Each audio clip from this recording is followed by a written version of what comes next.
नमस्कार, मैं हूं निकिता और आप देख रहे हैं सत्यहिंदी.com। चलिए एक नजर डालते हैं अब तक की सुर्खियों पर। भाजपा के पूर्व सांसद बृजभूषण सिंह ने एक बार फिर पहलवान विनेश फोगाट पर बड़ा आरोप लगाया है। सिंह ने आज रविवार को कहा कि जैसे महाभारत में द्रौपदी को दांव पर रखकर पांडवों ने जुआ खेला था, ठीक वैसे ही यहाँ महिला पहलवानों की प्रतिष्ठा को दांव पर लगाकर दांव खेला गया है। भाजपा नेता ने कहा कि मेरे खिलाफ जिन महिला पहलवानों ने विरोध प्रदर्शन किया, वो सिर्फ उनका ही प्रदर्शन नहीं था, बल्कि उन्हें आगे करके किसी और ने अपना दांव खेला था। इस पूरे खेल के पीछे भूपेंद्र सिंह हुड्डा और दीपेंद्र हुड्डा हैं। महाभारत के समय पांडवों ने द्रौपदी पर दांव लगाया था और देश ने आज तक इस बात के लिए पांडवों को माफ़ नहीं किया है। ऐसे ही जो दांव हुड्डा परिवार ने हमारी बहन बेटियों के सम्मान को दांव पर लगाकर खेला है, इस बात को भी आने वाला कल माफ़ नहीं करेगा। बृजभूषण सिंह ने आगे कहा कि कांग्रेस उनकी कुंडली में ही बैठ गई है। जब भी उनके या उनके परिवार के खिलाफ कुछ होता है तो उसके पीछे कांग्रेस का ही हाथ होता है। फिलहाल ये मामला कोर्ट में है और मुझे पूरा भरोसा है कि मैं इससे निकलकर बाहर आऊँगा। आपको बता दें कि बृजभूषण सिंह ने कल शनिवार को भी विनेश फोगाट पर निशाना साधा था। उन्होंने कहा था कि विनेश फोगाट को ओलंपिक में क्वालिफाई करने से पहले बेईमानी करके जिताया गया था और इसका परिणाम भगवान ने उन्हें ओलंपिक में दे दिया है। हरियाणा विधानसभा चुनाव में जुलाना से कांग्रेस का टिकट मिलने के बाद विनेश फोगाट ने एक रैली निकाली। इस रैली में उन्होंने बृजभूषण सिंह के लगाए गए आरोपों का जवाब दिया। विनेश ने कहा कि जनता ने ही मुझे कुश्ती में जिताया है और वो ही मुझे राजनीति में भी पार लगाएगी। बृजभूषण के आरोपों पर उन्होंने कहा कि वे देश नहीं हैं, मेरा देश मेरे साथ खड़ा है, मेरे लिए उनका कोई वजूद नहीं है। आपको बता दें कि बृजभूषण सिंह महिला पहलवानों के यौन शोषण के मामले में अभियुक्त हैं। भाजपा ने आगामी जम्मू कश्मीर विधानसभा चुनाव के लिए अपने 6 उम्मीदवारों की छठी लिस्ट जारी कर दी है।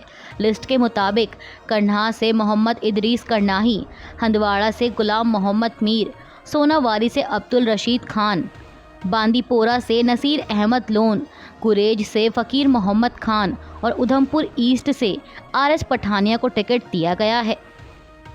नेशनल कॉन्फ्रेंस के अध्यक्ष फारूक अब्दुल्ला ने एएनआई से बात करते हुए भाजपा पर तीखा हमला बोला है। उन्होंने कहा कि वे नेशनल कॉन्फ्रेंस से डरते हैं, इसलिए वे हर तरह से पार्टी को बदनाम करने की कोशिश करते हैं, लेकिन हम जीतेंगे। फारूक अब्दुल्ला ने कहा कि मैं गृहमंत्री अमित शाह से बस इतना कहना चाहता हूं कि हम उस भारत के खिलाफ हैं जो वे बनाना चाहते हैं।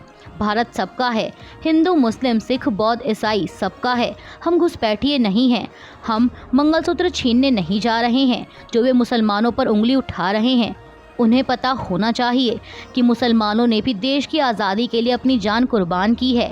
वे केवल हिंदुओं को डराने की कोशिश करते हैं, लेकिन अब हिंदू वह हिंदू नहीं है। एनसी अध्यक्ष ने आगे कहा कि वे कहते हैं अगर नेशनल कॉन्फ्रेंस और कांग्रेस सत्ता में आती है तो आतंकवाद फिर से शुरू हो जाएगा। उन्होंने कहा कि मैं उनसे पूछता हूं कि जब उन्होंने अनुच्छेद 370 को खत्म किया तो क्या आतंकवाद खत्म हो गया? हरियाणा विधानसभा चुनाव से पहले बीजेपी को एक और बड़ा झटका लग सकता है। दरअसल मीडिया रिपोर्ट्स के मुताबिक जाने माने गायक कन्हैया मित्तल टिकट नहीं मिलने से नाराज़ हैं और खबर है कि वह कांग्रेस में शामिल हो सकते हैं। आपको बता दें कि कन्हैया मित्तल ने ही यूपी चुनाव में जो राम को लाए हैं हम उनको लाएंगे गाना गाया था, जो कि बहुत चर्चित हुआ था। अब एबीपी न्यूज़ से बातचीत के दौरान जब उनसे पूछा गया कि उनके मन में क्या टिकट ना मिलने को लेकर नाराज़गी है, इस पर कन्हैया मित्तल ने कहा कि नाराज़गी नहीं है, लेकिन मेरा मन कांग्रेस के साथ जुड़ रहा है। उन्होंने कहा कि मैंने पहले किसी पार्टी के लिए काम नहीं किया, लेकिन मुझे लगता है मुझे कांग्रेस के साथ जुड़ना चाहिए। कन्हैया मित्तल ने कहा कि विनेश फोगाट भी कांग्रेस के साथ जुड़ी हैं, उसके बाद भी उनको आलोचनाओं का शिकार होना पड़ रहा है। मुझे लगता है कि कहीं ना कहीं हमें उनके समर्थन के साथ ऐसी पार्टी का साथ देना चाहिए। उन्होंने कहा कि बात बनती है तो वे कांग्रेस में ज़रूर जाएंगे। गायक कन्हैया मित्तल से जब आगे ये पूछा गया कि जो आपका गाना है जो राम को लाए हैं हम उनको लाएंगे, बीजेपी के प्रचार में खूब चला। आपने भी कहा था कि कांग्रेस ने भी राम को आने से रोका, ऐसे में इतना बड़ा फैसला कैसे? इस पर कन्हैया मित्तल ने कहा कि नहीं, मैंने ऐसा नहीं कहा, बल्कि ये कहा कि अगर प्रधानमंत्री मनमोहन सिंह भी राम मंदिर का फैसला लाते तो मैं उनके लिए भी गीत गा देता। लेकिन अब देश के अंदर लग रहा है कि हमें कांग्रेस के साथ जाना चाहिए। आने वाले यूथ को भी ये समझना चाहिए। ठीक है, हम राम को मानते हैं, लेकिन ऐसा तो नहीं कि सारे राम विरोधी ही कांग्रेस में हैं। वहाँ भी राम को चाहने वाले हैं और वहाँ भी सनातनी लोग हैं। सबके साथ मिलकर काम किया जा सकता है। आम आदमी पार्टी के हरियाणा अध्यक्ष सुशील गुप्ता ने कहा है कि आम आदमी पार्टी एक अनुशासित पार्टी है। पार्टी का प्रदेश अध्यक्ष होने के नाते मैं 90 सीटों के लिए पूरी तैयारी कर रहा हूं। हमारे कार्यकर्ता परिवार जोड़ो अभियान से जुड़े हुए हैं। केजरीवाल की गारंटी गांव-गांव जा रही है। हमारी जनसभाएं चल रही हैं। सभी नेता पूरी तत्परता से भाजपा सरकार को उखाड़ फेंकने की तैयारी में लगे हैं। कांग्रेस से गठबंधन की खबरों पर उन्होंने कहा कि यह सही है कि समझौते की बातचीत चल रही है। एक अनुशासित कार्यकर्ता होने के नाते मैं यही कहूंगा कि अरविंद केजरीवाल जो भी फैसला लेंगे हम उनके साथ हैं। आम आदमी पार्टी एक मजबूत पार्टी है। कोई हमारे संयम को हमारी कमजोरी ना समझे। हम इंडिया गठबंधन के साथी हैं और उम्मीद करते हैं कि गठबंधन सम्मानजनक तरीके से आगे बढ़ेगा। लेकिन आम आदमी पार्टी हरियाणा में एक मजबूत विकल्प के रूप में उभरी है। बांग्लादेश में धार्मिक मामलों के सलाहकार AFM खालिद हुसैन ने कहा है कि बांग्लादेश भारत के साथ मित्रवत व्यवहार चाहता है। Bangladeshi news channel Dhaka Tribune के मुताबिक खालिद हुसैन ने कहा कि जो भी लोग प्रार्थना स्थल पर हमले कर रहे हैं वे मानवता के दुश्मन हैं, वे अपराधी हैं और उनको तय कानूनों के मुताबिक सज़ा दी जाएगी। खालिद हुसैन ने घोषणा करते हुए कहा कि दुर्गा पूजा के दौरान मदरसा छात्रों के साथ स्थानीय लोग किसी भी तरह की तोड़फोड़ या हमले को रोकने के लिए मंदिरों की रखवाली करेंगे। उन्होंने साथ ही यह भी कहा कि मदरसा के छात्र किसी भी तरह के आतंकवाद में कभी शामिल नहीं होते। यह उनके खिलाफ पिछली सरकार का फैलाया गया षड्यंत्र है। भारत में फिलिस्तीनी राजदूत तनान अबू अल हैजा ने इसराइल और फिलिस्तीन के बीच मध्यस्थता कराने का आग्रह किया है। उनका कहना है कि भारत इसराइल और फिलिस्तीन इलाके के बीच मध्यस्थता करा सकता है। समाचार एजेंसी ANI से उन्होंने कहा कि हम हमेशा से मध्यस्थता के लिए भारत जैसे एक दोस्त की तरफ देख रहे हैं। मुझे पता है कि भारत एक शांतिप्रिय देश है, इसलिए हम उससे आग्रह करते हैं कि उसे मध्यस्थता के लिए आगे आना चाहिए, क्योंकि वह इसराइल और फिलिस्तीन दोनों का ही मित्र देश है। असम के मुख्यमंत्री हेमंत बिस्वा शर्मा ने कहा है कि राज्य में आधार कार्ड के लिए आवेदन करने वालों को अपनी NRC आवेदन रसीद संख्या जमा करनी होगी। असम CM ने X पर एक पोस्ट में लिखा कि असम के कुछ विशेष जिलों में जनसंख्या से अधिक लोगों ने आधार कार्ड का आवेदन किया, इसलिए हम उन्हें आधार कार्ड देंगे जिसके पास NRC नंबर हो, ताकि घुसपैठियों को नागरिकता ना मिले। उन्होंने एक प्रेस कॉन्फ्रेंस के दौरान भी कहा कि आधार कार्ड के लिए आवेदनों की संख्या जनसंख्या से अधिक है। यह इंगित करता है कि संदिग्ध नागरिक हैं, इसलिए हमने निर्णय लिया है कि नए आवेदकों को अपनी NRC आवेदन रसीद संख्या जमा करानी होगी। सुल्तानपुर में हुए मंगेश यादव के एनकाउंटर पर कांग्रेस नेता राहुल गांधी ने प्रतिक्रिया दी है। उन्होंने कहा कि भाजपा शासित राज्यों में कानून और संविधान की धज्जियां वही उड़ा रहे हैं जिन पर उनका पालन कराने की जिम्मेदारी है। सुल्तानपुर में हुए मंगेश यादव के एनकाउंटर ने एक बार फिर साबित कर दिया है कि भाजपा रूल ऑफ लॉ पर विश्वास नहीं करती। राहुल गांधी ने X पर लिखा कि मंगेश के परिवार के आंसू पूरे देश से सवाल पूछ रहे हैं कि कौन जिएगा और कौन नहीं, इसका फैसला अदालत करेगी या पुलिस। उन्होंने कहा कि STF जैसी प्रोफेशनल फोर्स को भाजपा सरकार में आपराधिक गिरोहों की तरह चलाया जा रहा है, जिस पर केंद्र सरकार की चुप्पी इस ठोको नीति पर उनकी स्पष्ट सहमति है। कांग्रेस नेता ने कहा कि UP STF के दर्जनों एनकाउंटर सवालों के घेरे में हैं। क्या आज तक उनमें से किसी भी अधिकारी पर कोई कार्रवाई हुई? आखिर कौन उन्हें बचा रहा है और क्यों? राहुल ने कहा कि कैमरों के आगे संविधान को माथे से लगाना सिर्फ ढोंग है, जब आपकी सरकारें ही उसकी खुलेआम धज्जियां उड़ा रही हों। उत्तर प्रदेश में हुए सभी संदिग्ध एनकाउंटर्स की निष्पक्ष जांच कर इंसाफ किया जाना चाहिए। वर्दी पर लगी खून की छींटें साफ होनी चाहिए।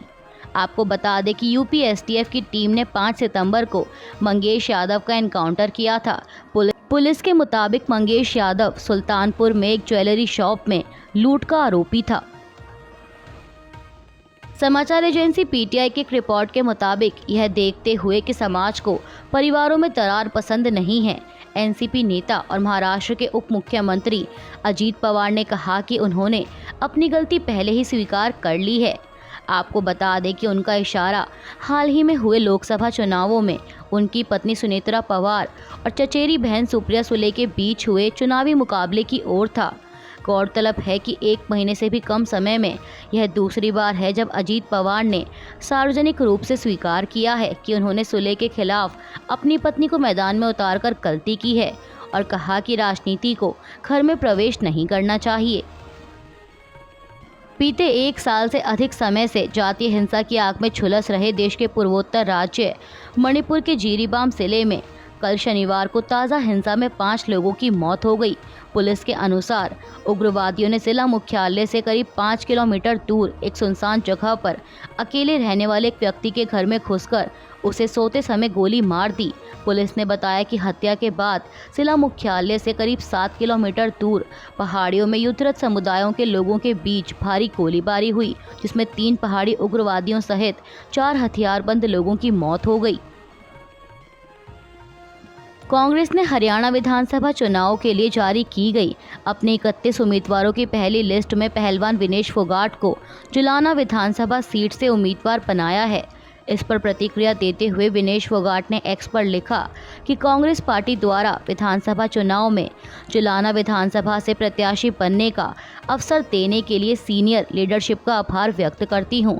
विनेश ने लिखा कि जिस तरह एक खिलाड़ी के रूप में अपने प्रदर्शन से प्रदेश और देश का मान बढ़ाया, उसी समर्पण और जोश के साथ जुलाना के विकास के लिए काम करूंगी।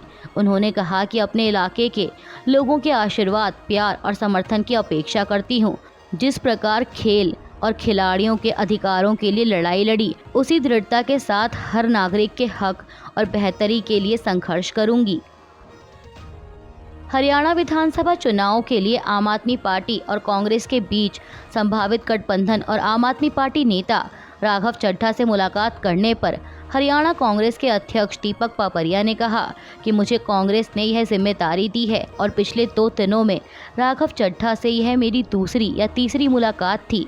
उन्होंने कहा कि हम स्थानों और संख्याओं का आदान प्रदान कर रहे हैं और हमें उम्मीद है कि परिणाम 2 दिनों में सामने आ जाएंगे।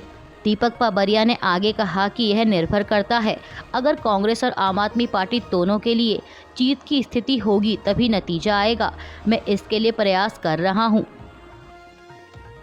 फ्रांस की जनता अपने नए प्रधानमंत्री मिशेल बार्नियर के खिलाफ सड़कों पर उतर आई है।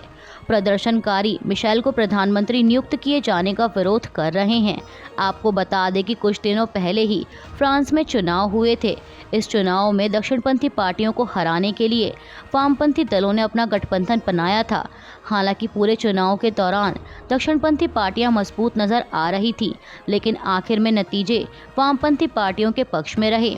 पर राष्ट्रपति इमैनुअल मैक्रोन ने वामपंथी दलों के प्रधानमंत्री उम्मीदवार को पीएम नहीं बनाया और दक्षिणपंथी नेता मिशेल बार्नियर को प्रधानमंत्री नियुक्त किया, जिसके बाद लोगों में नाराजगी है और अब उनके इसी फैसले के खिलाफ प्रदर्शन हो रहे हैं। कल शनिवार को करीब 1 लाख से भी अधिक की तादाद में लोगों ने मिशेल की नियुक्ति का विरोध करते हुए सड़कों पर प्रदर्शन किया। अभी के लिए बस इतना ही। बाकी की खबरों के लिए बने रहिए सत्यहिंदी.com के साथ।